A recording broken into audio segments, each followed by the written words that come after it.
Hola a todos y bienvenidos a este relato que he titulado El propietario invisible, una historia real, mi historia, de pura justicia poética. A ver, para ponernos en situación, me llamo Julián, tengo 29 años y quiero que por un segundo imaginéis la escena que tengo ahora mismo frente a mí. Tengo una botella de vino de $500 abierta sobre el escritorio y 3 cartas de desalojo firmadas listas para ser enviadas.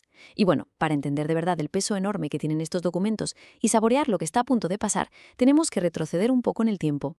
Vale, vamos a sumergirnos de lleno en esto. Como bien resume esta frase que me dije a mí mismo, mañana será el día más importante de mi vida. Pero para comprender la magnitud de este desalojo inminente, primero hay que entender el absoluto infierno que fue crecer en mi casa.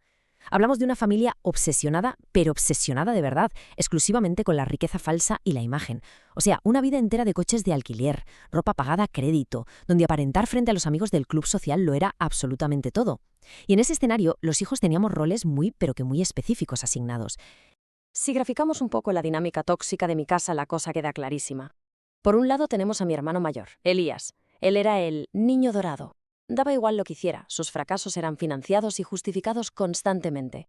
Si rompía algo, siempre, mágicamente, era culpa de otro. Y por el otro lado, bueno, estaba yo. A mí me consideraban algo así como el error en el sistema. Mi única pasión era la programación, me pasaba el día creando código. Pero claro, a los ojos de mis padres, eso era cosa de bichos raros, una auténtica vergüenza que rompía por completo con la obra de teatro perfecta que querían venderle al mundo. La ruptura definitiva, el momento en que todo saltó por los aires, llegó cuando cumplí 18 años. Resulta que había conseguido una beca completa para estudiar ingeniería de software. ¿Y cuál fue la respuesta en casa? Pues un ultimátum brutal. Me exigieron que abandonara la beca, que me pusiera a trabajar y que pagara de mi bolsillo el carísimo máster de Elías en el extranjero, literalmente. Y al negarme a sacrificar mi futuro para mantener al niño dorado, mi madre me soltó con una frialdad que aún recuerdo: si cruzas esa puerta, te olvidas de que tienes familia. Si te vas sin nada.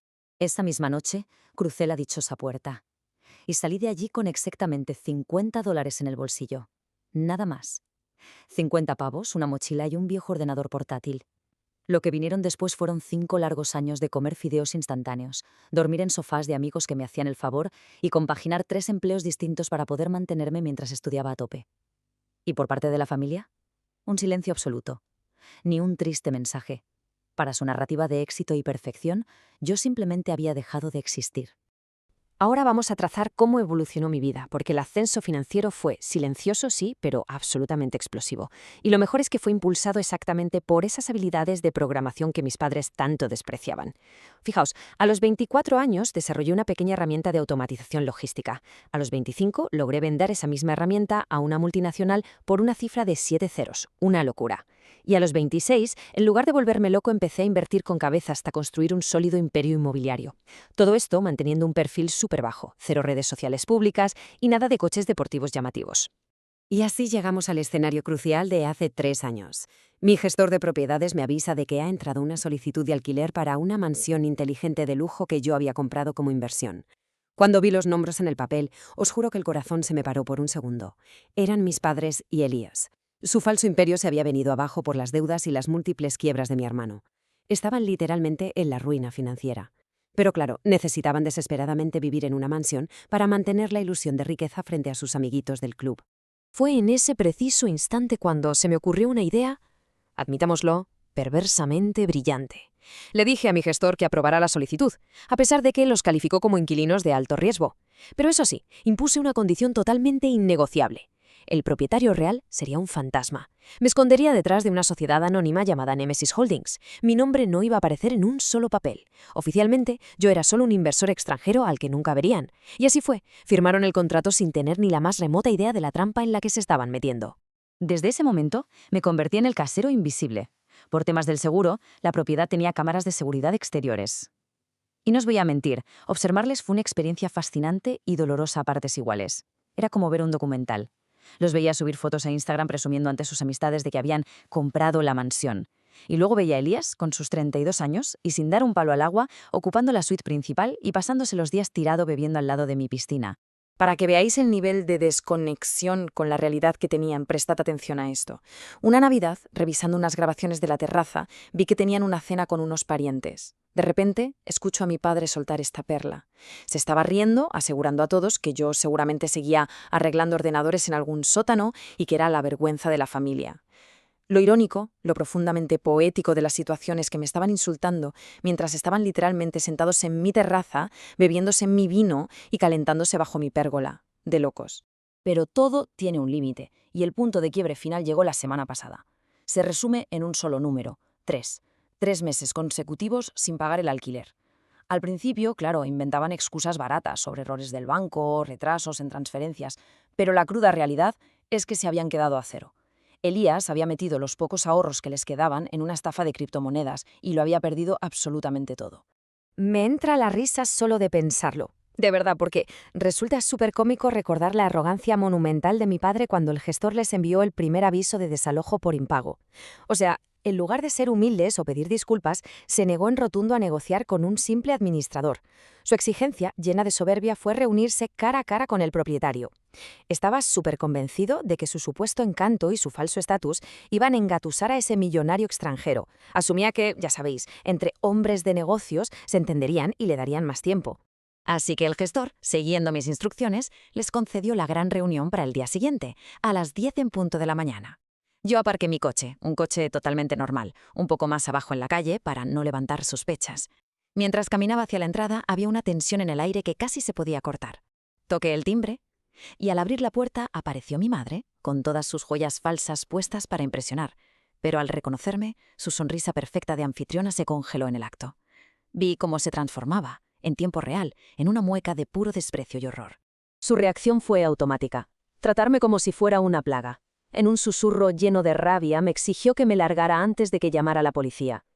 Elías, que escuchó el jaleo, apareció por ahí solo para burlarse del hermanito pobre que, según él, venía a arrastrarse pidiendo sobras. Literalmente me advirtieron, con una crueldad tremenda, que ni se me ocurriera arruinarles la reunión tan importante que tenían con el inversor dueño de la casa. Mantuve una calma de hielo y simplemente respondí que el dueño ya había llegado. Entré, pasando olímpicamente de ellos, sin pedir permiso, y me fui directo al salón principal. Me senté en el sillón de cuero más grande, el de la presidencia, mientras mi padre me gritaba histérico que me levantara y le dejara el sitio al inversor. Y ahí fue el momento. Saqué la carpeta de la mochila, dejé caer los papeles encima de la mesa de cristal y pronuncié las palabras más satisfactorias de toda mi vida. Corrección, Héctor. Sal de mi casa. Aquí es donde el choque de realidad les golpeó como un tren de mercancías. Fijaos en los datos que puse sobre la mesa, porque eran innegables. Yo, el supuesto bicho raro fracasado, era el único accionista de Nemesis Holdings. Yo era el dueño legítimo de esa mansión. Fui yo, y no un seguro mágico, quien pagó la factura carísima del aire acondicionado que Elías había destrozado. Y por supuesto, yo era la persona a la que le debían $15.000 en alquileres atrasados. Todo su castillo de naipes, su mundo de fantasía, se desintegró en un parpadeo. Lo que vino después fue una clase magistral de supervivencia y manipulación por parte de mi madre. Fue como seguir un manual de 3 pasos. Paso 1. Se quedó blanca como la pared. Paso 2. De repente sacó una voz dulce y amorosa que yo no había escuchado desde que tenía 5 años. Paso 3. Intentó venderlo todo como un gran triunfo familiar, diciendo lo súper orgullosa que estaba y que, bueno, como la casa era mía, toda esa riqueza quedaba en familia. Mi única respuesta ante ese teatro fue soltar una risa seca y cortante. Elías entró en pánico e intentó exigirme que les perdonara la deuda y pusiera la casa a nombre de mi padre. Sin comentarios. En lugar de eso, les entregué la orden formal de desalojo. Y no era el típico aviso estándar de 30 días que uno se esperaría. Les di exactamente 24 horas. La justificación legal era muy sencilla.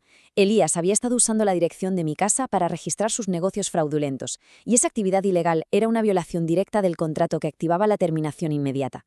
Fin del juego. Esa última hora dentro de la casa fue el caos más absoluto. Súplicas, amenazas, mi padre casi llorando por su estatus social. A la mañana siguiente, salieron huyendo. En su retirada, demostrando lo que realmente son, dejaron la casa hecha un asco. Llegaron a llevarse lámparas y a rayar las paredes. Como epílogo de esta historia, solo os diré que tengo el móvil lleno de mensajes de Elías llamándome traidor y correos de mi padre pidiéndome por favor un préstamo inicial para empezar de cero. Obviamente, todos esos números y correos ya están bloqueados de por vida. Para cerrar este análisis de mi propia historia, os dejo esta reflexión. Sabemos perfectamente que la venganza no te devuelve el tiempo perdido, ni te borra las heridas de la infancia. Eso es así. Sin embargo, os puedo asegurar que el simple hecho de saber que ya no tienes nada que demostrar a nadie, de ser, de forma literal, el dueño del suelo que pisan aquellos que te despreciaron, te da un cierre vital increíble. Es una invitación a pensar en el poder gigantesco y la paz mental que se logran cuando uno decide, en total silencio, alejarse de lo tóxico y simplemente construir su propio camino. Gracias por escucharme.